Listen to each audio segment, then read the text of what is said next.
prepare for the hurricane. We have more than 1,300 federal response workers on the ground in Florida. There are 3.7 million meals and 3.5 million liters of water pre-positioned in Alabama. 110,000 gallons of fuel and 18,000 pounds of propane are pre-staged for immediate deployment.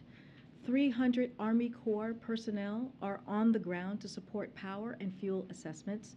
300 ambulances are supporting local officials. And multiple federal disaster medical assistance teams are deployed to Florida and Georgia. As President said this morning, this storm is incredibly dangerous and life-threatening. Heed warnings from state and local officials. If you're told to shelter in place, please do so, shelter in place. Additionally, we know that disruptions from hurricanes can pose challenges to markets, but the latest projections show that major refineries should not be impacted by Hurricane Ian. As the President said today, oil and gas companies should not use this moment as an excuse to raise gas prices. I also want to speak to the sham referenda that Russia has staged in occupied areas in Ukraine. These referenda were straight from the Kremlin playbook. They were manufactured and manipulated. Ukrainian civilians were forced to cast ballots under the watch of armed guards. We have seen videos and reports of armed officials going door to door, intimidating voters and stopping Ukrainians on the street and forcing them to vote. These so-called referenda have been an exercise in coercion and disinformation executed by puppet authorities following orders from Russia. Based on our information, every aspect of this referendum process was pre-staged and orchestrated by the Kremlin. Weeks, if not months ago, Russian officials planned to announce these predetermined outcomes. The Russian government instructed security forces to occupy referendum workers as they collected votes, and the Russian government falsified the results to advance the lie that the Ukrainian people want to be part of Russia. But as we all know, to the contrary, the world has seen very, very clearly that Ukrainians do not want to be part of Russia. In reality, the Ukrainian people are continuing to fight for their independence with support from the United States and allies across the globe. They have courageously resisted Russia's invasion. The Ukrainian people have defended their territory heroically and at significant cost. In occupied areas of Ukraine, Russian forces have committed war crimes and atrocities, killed thousands of civilians, and subjected thousands more to filtration operations. And it is in these occupied areas that Russia would have us believe, against all evidence and also all logic, that the Ukrainian people have suddenly chosen to join Russia. But we know the truth.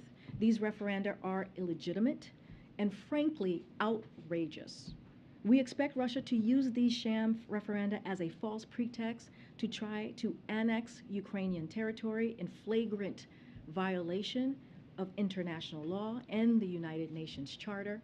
In fact, Russia's actions are transparently fraudulent and have no legal significance whatsoever. We will never recognize these illegal and illegitimate attempts at annexation. Regardless of Russia's claims, this remains Ukrainian territory, and Ukraine has every right to continue to fight for their full sovereignty. In response, we will work with our allies and partners to impose additional economic costs on Russia and individuals and entities inside and outside of Russia that provide support to this action. We will rally global opposition to Russia's attempts at annexation, including at the United Nations. And we will continue to stand with Ukraine as they defend their territory and sovereignty, as we have been doing for the past several months. And today, the United States is announcing an additional $1.1 billion package of weapons and equipment for Ukraine through the Ukraine Security Assistance Initiative. This includes 18 new high-mobility artillery rocket system, and also known as HIMARS, which Ukraine has used so effectively on the battlefield. It is also includes hundreds of armored vehicles, radars, and counter-drone systems. We will not be deterred from supporting Ukraine. We will continue to stand with the Ukrainian people and provide them with the security assistance they need to defend themselves for as long as it takes. With that, go ahead, Steve. Thanks, Corinne. On the storm, can you provide an update on what the president's been doing today as the storm bears down in Florida? Has he been making phone calls, receiving briefings? Who's been briefing him? So he's been receiving regular briefings throughout these last couple of days. As you know, he met with the FEMA administrator yesterday. He will continue to get briefings as well today. He will most likely continue to make calls as well. I don't have anything to read out at this time, but as you heard him speak about this morning at the top of his event, he laid out his thoughts. He laid out what the federal government is doing and the response that we are providing. We are surging our efforts. We are making sure that we are there for the people of Florida. We will continue to do that. You will hear again directly from this president tomorrow when he visits FEMA to get an update. But again, this president has been all hands on deck at this moment. He spoke to the governor, as I just mentioned moments ago. He spoke to 3 mayors, as we read out to all of you yesterday. And if there are any further calls, we'll be sure to read those out. And with the conversation with Governor DeSantis, is there anything more you can offer in terms of the substance of that discussion? Any requests from the governor for additional federal assistance or disaster declarations? So just to give you a little bit, and we kind of laid this out yesterday, they spoke yesterday. The president wanted to relay that his prayers are with the people of Florida, and that Florida will have the full force of the federal government. Again, we are committed to continued close coordination between the federal and state government as we respond to this emergency. Yesterday, when the administrator was at this very podium, she mentioned how there were members of her team that was traveling with the governor yesterday, and so that will continue. We will continue to see that partnership, and again, we will have the full force of the federal government and resources to the people of Florida. And just on the Nord Stream pipeline, the explosions there, is there any update in terms of the formal U.S. government assessment of those apparent explosions? Was it an act of sabotage, and is there a assessment of culpability there? So we have been in touch with our European partners there about the apparent sabotage of the pipelines. We are supporting European efforts to investigate this. As I just kind of laid out, it's still under investigation. As you all know, these pipelines were pumping gas into Europe, are not pumping gas into Europe at this time. Nord Stream 2 was never operational, and NS1 has been shut down for weeks because of how Russia is weaponizing energy. No assessment of that? No assessment as of yet. The investigation is still underway, and it could take some time, so just letting you all know what we expect, that it will take some time. Thank you. Just a couple follow-ups on what Zeke here on some specifics. Now that the storm has made landfall, can you give us a better sense of how often the president is going to be briefed? Do you think it's an hourly situation, or? So I don't have any specifics on hourly or every 30 minutes or every few hours. Just know that he is very much keeping an eye on what is happening with the storm. He has been in regular touch with the FEMA administrator. He spoke to her today, and he has been getting he spoke to her yesterday, as you know. If there is more, if he speaks to her again, we will surely read that out. But this is something that has been top of mind, and I was, as I said with the administrator yesterday, I was in the room with him when he called the 3 mayors and it has come up in every meeting that I have personally had with him. And so, again, this is top of mind. We are going to put the full force of the federal government to the people of Florida. And again, they are in our prayers, and we have been very clear to make sure that the folks in Florida listen to local and state officials at this time. And on the DeSantis call, did they just speak about the hurricane? Could you elaborate more on the tone of the conversation given the complex relationship there? Again, there's no politics in this when we talk about extreme weather, when we talk about what we're seeing right now with a Category 4 hurricane about to, any moment now, about to hit the coast of Florida. This is about the people of Florida. This is about two people who wanted to have a conversation on how we can be partners to the governor and his constituents and make sure that we are delivering for the people of Florida. That is the focus, and that's going to continue to be the focus these next couple of days. One quick final one. Sure. What happened in the hunger event today? The president appeared to look around the room for an audience member, a member of Congress who passed away last month. He seemed to indicate she might be in the room. What happened there? So the president was, as you all know, you guys were watching today's event, a very important event on food insecurity. The president was naming the congressional champions on this issue and was acknowledging her incredible work. He had already planned to welcome the Congresswoman's family to the White House on Friday. There will be a bill signing in her honor this coming Friday. So, of course, she was on his mind. She was of top of mind for the president. He very much looks forward to discussing her remarkable legacy of public service with them when he sees her family this coming Friday. He said, "Jackie, are you here? Where's Jackie? She must not be here." No, I totally understand. I just explained she was on top of mind. You know, this wasn't what we were able to witness today, and what the president was able to lift up in this at this conference, at this event, was how her focus on wanting to deal with, combat food insecurity in America. And this is something that he was lifting up and honoring. And again, he knows that he's going to see her family this coming Friday. There's a bill signing that's going to happen in renaming a VA clinic in Indiana after the late Congresswoman. He knows that he is going to see her family, and she was at top of mind. The State Department's Amos Hochstein, within the past few days, has met with the Saudi Prince MBS. What is the U.S. telling Riyadh and OPEC more broadly about its upcoming output decision? So I don't have any details of that meeting. As you know, that is indeed, we had some White House officials in the region most recently. I don't have any more details to share. Okay. The EU said any deliberate disruption of the Nord Stream pipeline would be met with robust and united response. Mm-hmm. Does that united response include the U.S.? And what type of responses should we expect, given how important that asset is to the region? So, as I just mentioned before, it's going to take some time to see who is behind this, and so there's an investigation underway. And I will say that attacks on critical infrastructure of our European and NATO allies is a matter of concern for us. And we will continue to be vigilant on this and coordinate with our allies and partners. But again, the investigation, as we understand it, is going to take some time, and it's underway. The Energy Secretary said today in an interview with Bloomberg that all energy infrastructure operators in the Baltic Sea area, as well as U.S. LNG ships bringing LNG over to the EU, need to be on, quote, high alert, given what we've seen with the pipelines. Has there been a shift in the U.S. security posture in the region because of the allegations of potential sabotage?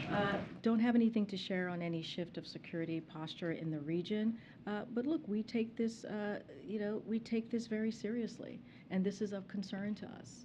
And so again, we're going to let the investigation occur. It's going to take some time, and we will be there for our European partners and allies, and also our NATO allies.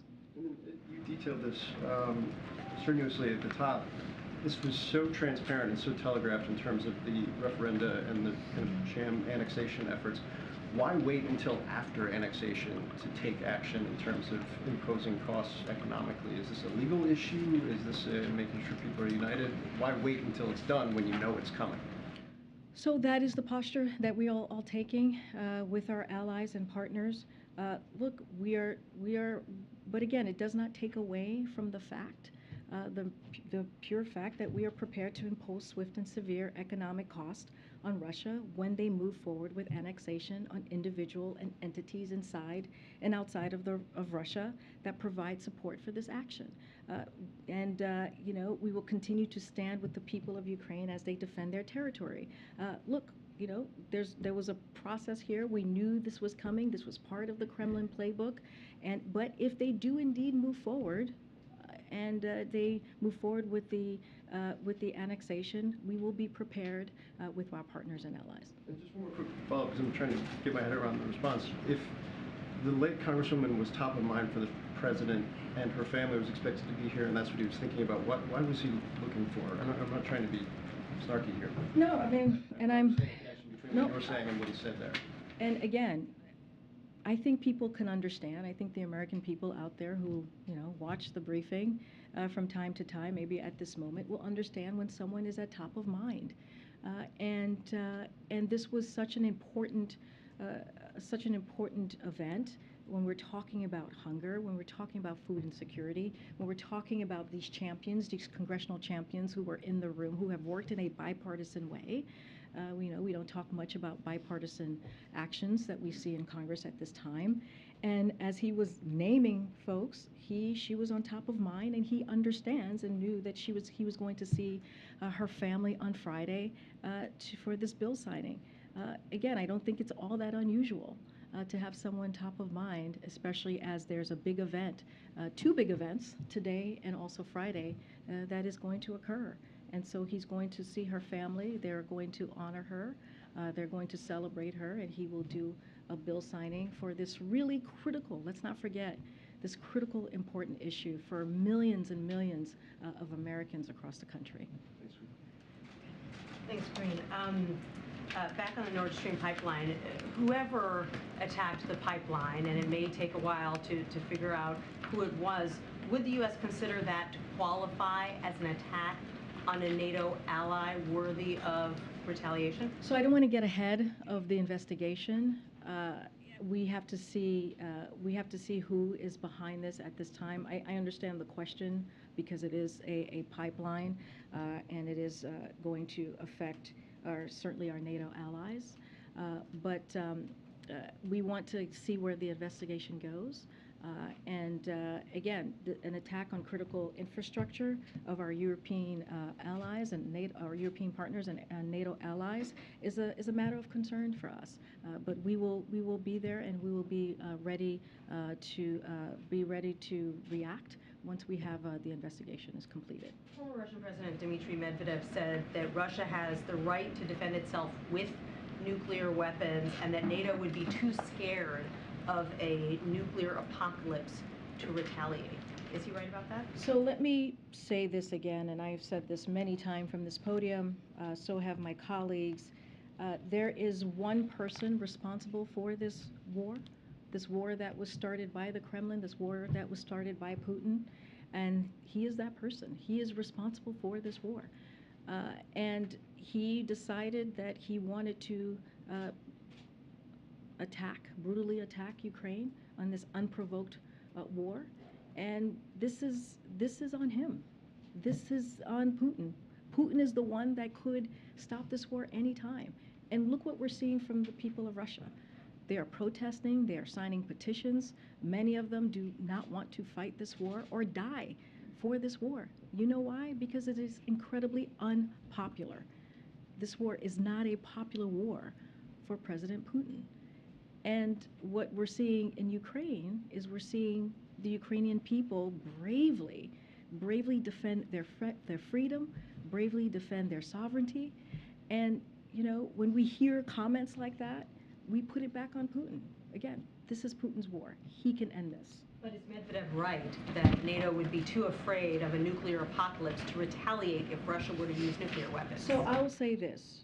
We take Russia's threat to use nuclear weapons seriously, and we have been saying that the last couple of days in this briefing room. You've heard that from the National Security Advisor as well. You've heard that from the President last week when he was at the UN. But we have not seen any reason to adjust our own nuclear posture. And to be clear, we will not be deterred from supporting Ukraine.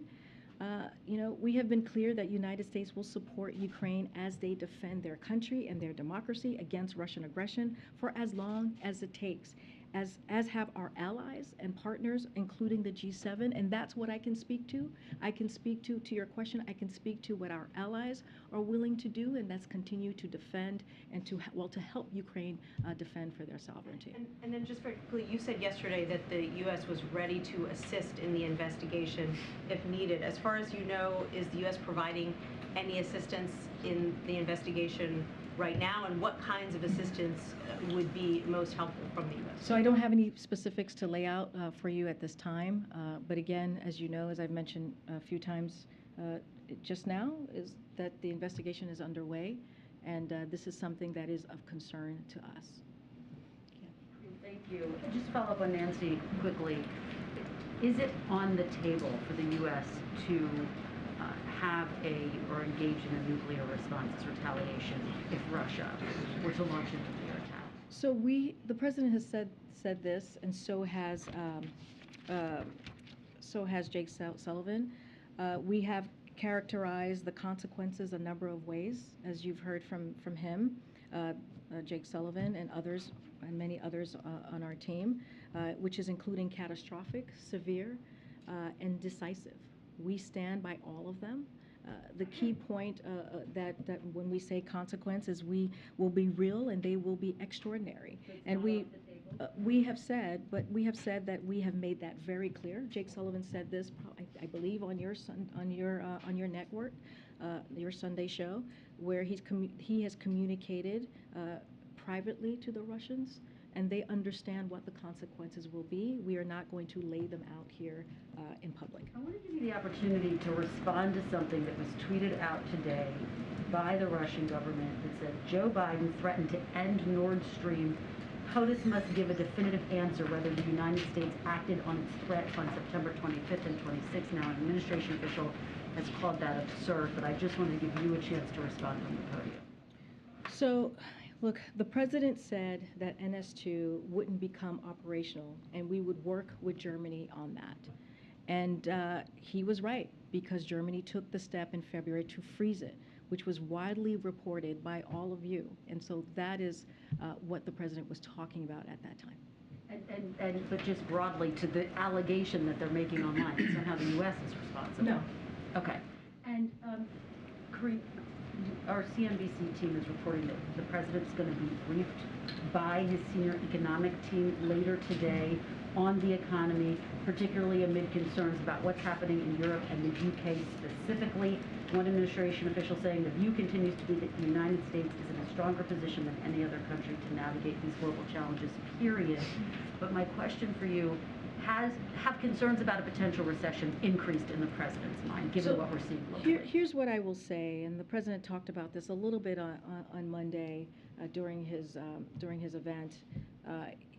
So he wants the American people to know, because of Americans' resilience and the economic strategy that we have pursued for the past 19 months, the United States of America is a stronger position than any other country to navigate these global challenges. And that's just period. That's the way we see it. That's the way his economic team sees it. And that's because jobs are up, incomes are up, people are back at work, and American manufacturing is roaring back, up to close to 700,000 new jobs just this past 19 months. And let's not forget the legislation wins that you have seen from the Democrats in Congress.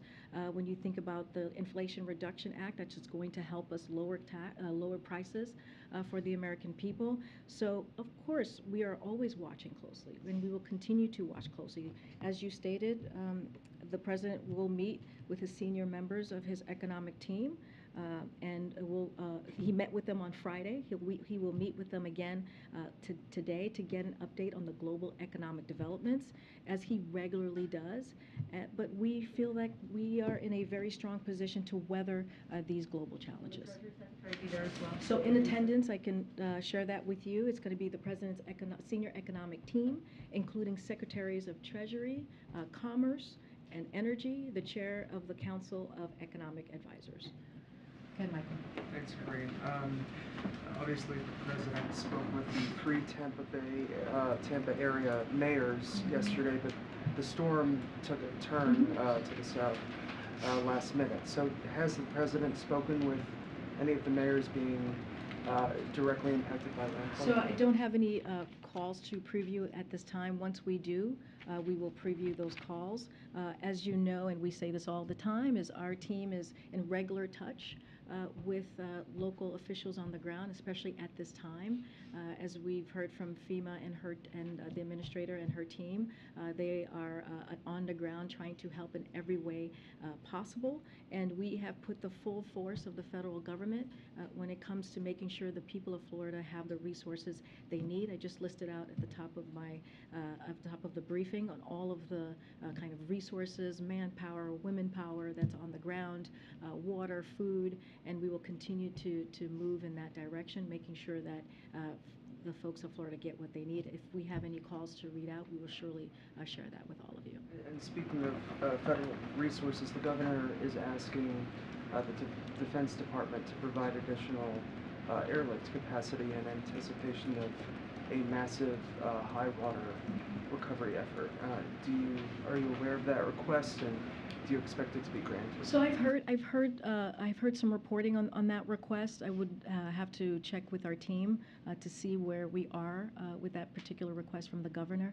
But again, the president has been very clear.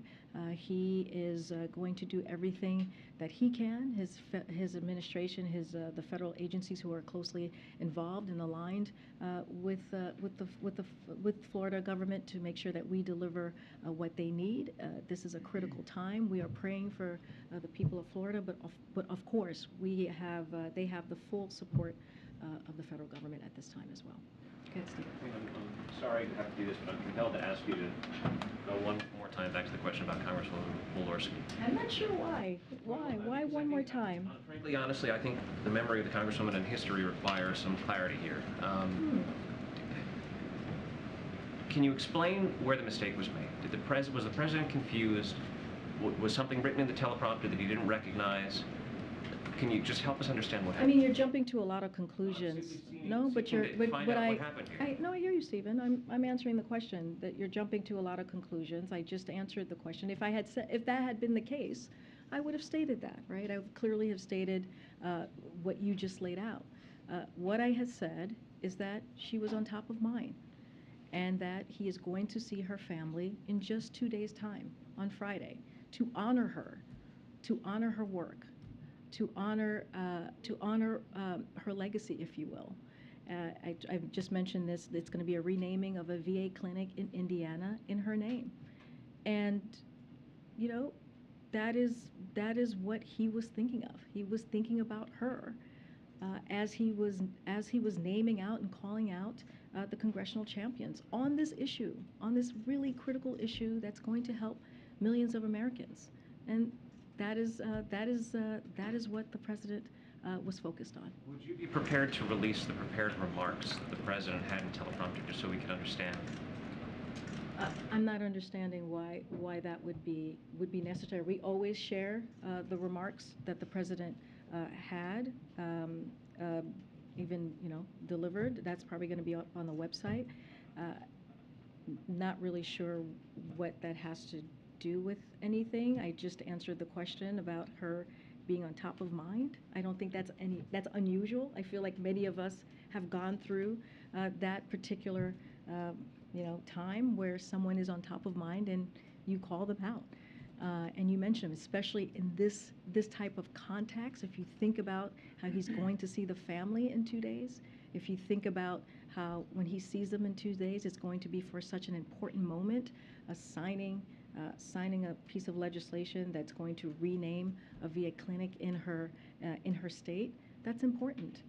If you think about this issue and how important this issue is, and he was, again, calling out the congressional champions for this particular issue. Let me ask you about something else. The president's sure. schedule tonight Yeah. has him attending a political fundraiser while the storm is hitting the state of Florida. Is it still his intent to go to the fundraiser, or will he stay here at the White House and monitor the building? So we don't have anything to change, any changes in his schedule. He has been really steadfast and very clear, and has spoken multiple times on what is happening in Florida and what we are seeing with Hurricane Ian and other hurricanes right before. There's Hurricane Fiona as well, as you all know. And so his administration is on top of this. He, again, signed the declaration for Florida even before landfall, right? The moment that the governor asked for assistance from us, within hours, the president signed that declaration. You can see how focused he is on it. You can see how important of an issue this is. And sadly, this is not the first extreme weather scenario that we have had to deal with under this administration for the last 19 months. And you have seen, and I think you would agree, Stephen, you have seen this administration respond with efficiency, respond with the full force of resources, and certainly take this incredibly seriously. The schedule has coverage, press coverage of the fundraiser tonight as restricted. Is the White House willing to lift that restriction and see to it that cameras are allowed in to videotape the president's remarks? So as you know, that's a political event, so that's something for the DNC to speak to directly. Karina, North Korea launched two short-term ballistic missiles off its east coast. Does the administration see this as time to Vice President Harris's visit to the DMZ, and are there any additional security precautions being made in light of that? So I'll say this. So as you know, North Korea has a history of doing these types of tests. So it's not it's not unusual. It is something that they do. Historically, North Korea can speak for itself on why. That's not something that I'm going to speak to from here. What I can speak to is our rock-solid commitment to the security of our Japan and South Korea allies, and the Vice President's trip is a demonstration of that commitment. And just on the permitting bill, you put out a statement yesterday after Senator Manchin withdrew the proposal. What is the administration's view of this legislation going forward, and is there any preferred vehicle for this bill? Senator Capito suggested the NDAA might be a possibility later this year. So a couple of things. So first, I want to say that the president wants the government to remain open, and is glad that to Congress for making progress on continuing budget resolutions. So I want to state that very clearly. But at the same time, the president believes we must pass the permitting reform bill so that the United States can realize the benefits of the historic investment in the Inflation Reduction Act and the bipartisan infrastructure law as well. He supports the permitting reform, as you know, as you stated from my statement yesterday. The administration will continue to work with Congress and find the best path forward so we can enact this bill. Clearly, the Congress leads the way on the mechanisms on how bills will move forward, and so we'll leave that up to leadership, but again, we will work closely with them. Thank you, Corinne. Yesterday, President Biden mentioned Rick Scott and Ron Johnson, as well as Kevin McCarthy, warning about those three specifically and what the country would look like if they were in control. I wondered if you could talk about whether this will continue to be a theme for the president, and also he doesn't often mention Mitch McConnell in that context with those, and so does he view McConnell as differently from some of those? No, I wouldn't go that far. What I would say is that those are the three that have been very vocal about the GOP agenda. Those are the three that have been very vocal about putting Medicare and Social Security on the chopping blocks. When you think about when they say protect the lives of unborn children, they mean a national ban on abortion that puts doctors and nurses in jail for performing miscarriage management or saving the health of the mother. When they say, and I just mentioned this, when they say save and strengthen Social Security and Medicare, they want to slash private Social Security and put Medicare on the chopping blocks every 5 years. And so this is what we have seen from these three in particular. I mean, McCarthy was someone that we talked about because he had the GOP agenda. The GOP agenda, which does not have a commitment to the American people, which does not have a commitment in making sure that Americans get lower medical costs, our seniors get lower medical costs, or fight inflation. Matter of fact, the first thing that he wanted to do was get rid of the Inflation Reduction Act, which would actually hurt Americans. And so that is why we're calling them out. They've been very vocal and very out front about their GOP agenda, which is not about the American people, which is about their own, fight for big pharma, their own fight for wealthy special interests. And we are doing the complete opposite. We are fighting for the American people.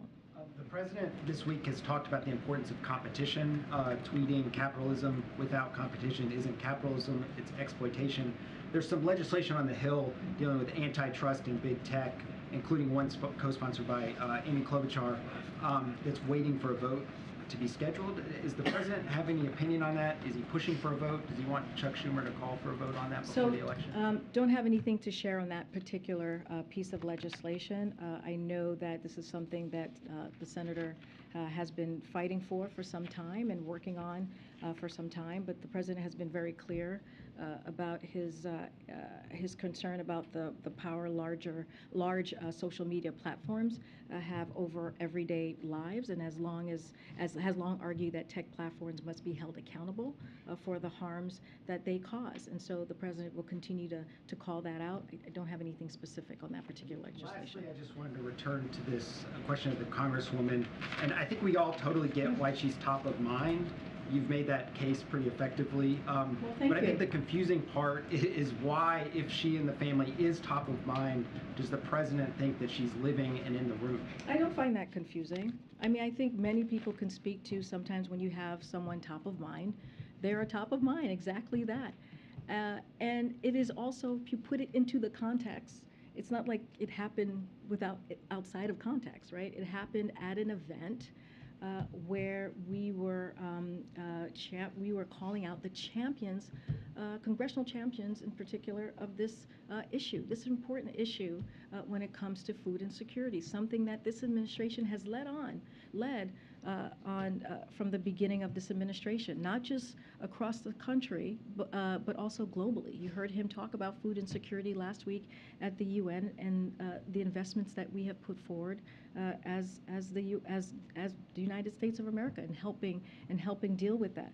Look, he was at an event, you all saw, you all watched, which is why you're asking the question, right, where he was calling out, again, congressional leaders, a bipartisan leadership that we have seen on this particular issue. And again, he's going to see her family in just 2 days. And she was on top of mind. I mean, that is not an unusual scenario there. Karine, I have John Lennon top of mind just about every day, but I'm not looking around for him anywhere. When you sign a bill for John Lennon as president, then we can have this conversation. Okay, go ahead. Go ahead. Go ahead. These moments of confusion are happening with the constituents. Go ahead. Excuse me, there are Americans reports are that watching this and are having concerns. What do you say to that? This is a legitimate question. We need to have some answers. At the end of the year. What can you tell us I'm about sorry, that? somebody was yelling over you, so go ahead. There are reports that Treasury Secretary Yellen is looking to leave It is the not your turn to administration. speak, and you're being rude to your colleagues, and let your colleague answer the question. Go ahead. Go ahead. No, you're yelling and over your colleague. So that is incredibly rude. So can you, go ahead. Go ahead. There are reports that Treasury Secretary Yellen is looking to leave the administration at the end of the year. What can you tell us about those reports? And also, are you preparing for the departure of any other administration officials by the end of the year? So as been previously reported, Chair Rouse will return to Princeton University at the end of her 2-year public service leave, likely early spring of 2023. And while we are prudently planning for potential transitions post-midterm elections, neither Secretary Yellen or Brian Deese are part of those plans. Okay. Thanks, Corinne. I just wanted to see if you had anything more in terms of a response to the North Korea missile launches. Was the president briefed specifically on this today? And does this change the vice president's plans to visit the DMZ tomorrow? So just some top line things here. I'll point you to the Department of Defense statement, which assessed this test didn't pose an immediate threat to the U.S. personnel or territory of our allies. And also, the United States condemns, as we have said many times when we have seen this behavior, the DPRK's ballistic missile launches. These launches are in violation of multiple United Nations Security Council resolution and poses a threat to the DPRK's neighbors and the international community. The United States is committed to the defense of our allies, South Korea, Japan, and we continue to call on North Korea to engage in diplomacy as it relates to the Vice President's trip. So as you all know, on Thursday, which is tomorrow, as part of her trip to the Republic of Korea, ROK, the Vice President will visit the DMZ. Nearly 70 years since the Korean armistice, the visit will underscore the strength of the U.S.-ROK alliance and the United States' commitment to stand beside the ROK in the face of any threats posed by the Democratic People's Republic of Korea.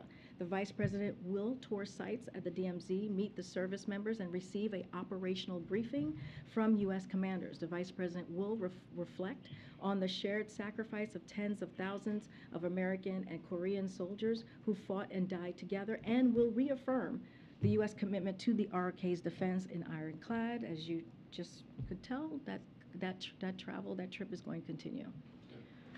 Thanks, Corinne. Can you address Democratic Representative Henry Cuellar's comments on Fox about the administration needing to do more on the border?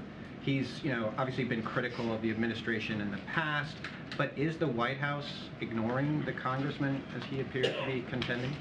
So I've not seen those comments. What I can say and what we have said many times from here, every individual encountered at the border is either expelled under Title 42 or placed in removal proceedings. That remains to be true. We are working to expedite the asylum process timing and have brought it down from years to months for many recent encounters. Of course, we could expedite the processing time even further, and you've heard me say this many times, if congressional Republicans would quit blocking our actions and start supporting the comprehensive immigration reform proposal that the president proposed on day one. And, we inherited a decimated, a gutted immigration system, and the president took this so seriously that on day one again he put forth a comprehensive plan. So we would look forward to having congressional Republicans join us in dealing with this issue. On the hurricane, the president had some strong words for oil and gas executives. I wanted to ask, is the White House following up individually with those executives to speak directly about these kind of concerns? Any plans of bringing them in, for example? So I don't have any actions here to preview for you at this time, but as I've noted, wholesale gas prices have declined about 3 times as much as retail gas prices over the last month, and in addition, oil and gas companies are making record profits and need to pass these savings on the consumers at the gas pump now. So the president is making that very clear. We are making that very clear, and we'll leave it as that. If there's more to preview, we certainly will share that. Yeah, thanks very much. Just back to Florida for a second. Can you talk a little bit about how long the conversation was between the president and the governor? And also, did they touch on any other topics, like the governor sending the migrants to Martha's Vineyard? So the call was just focused on the hurricane, the hurricane response. There was no other topic that was discussed on the call. I don't have a timeline of timing of how long the call was. I think the important thing is that the call happened, that the president was able to connect with the governor. They both agreed that they would the president would be there to have the full force of the federal government behind Florida for the people of Florida, and they were committed to continued close coordination between the federal and state government. And so as we respond to the emergency, that was the commitment that they made. That was the conversation that was had. Again, the FEMA administrator has spoken to the governor. She spoke to governor many days ago. She said here, and I'll just reiterate as I just said moments ago, her team has been on the ground with the governor and his team, and we will continue to work in close coordination. Thank you so much. On the global economy, the strong dollar has an impact beyond the borders of the United States, obviously, on many countries. So is this something the administration is discussing with allies and partners, and how coordinated is the economic response? Because we get warnings about, global recession almost every day. So the U.S. government, including the Department of Treasury, are always in touch with our allies and partners, including the U.K. on the global economy. Don't have anything further to share on that piece. But again, this is, as I mentioned, when it comes to the global economy, this is something that we are clearly watching very closely. But we feel, as I stated a second ago, that we are in a strong position. The U.S. economy is in a strong position to deal with the global challenges ahead. Good. You're in the back. Thank you. I wanted to ask about something you said yesterday, but really quickly.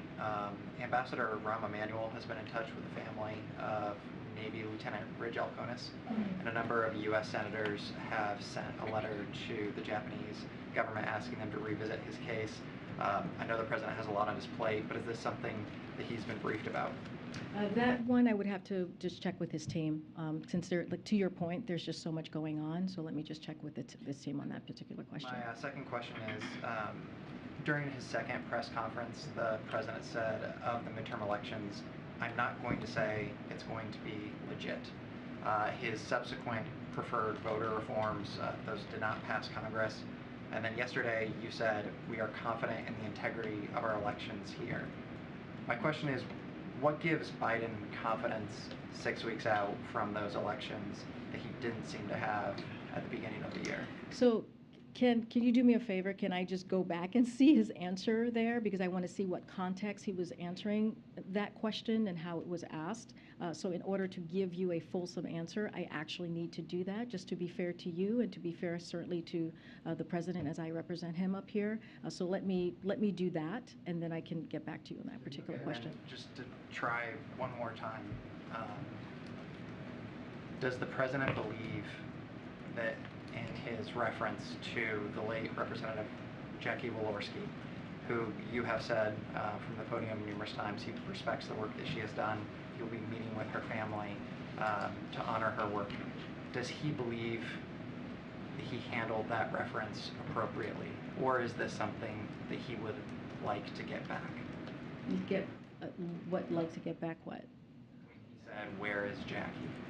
Look, I know this is a question that many of you have had. I've answered it multiple times already in this room, and my answer is certainly not going to change.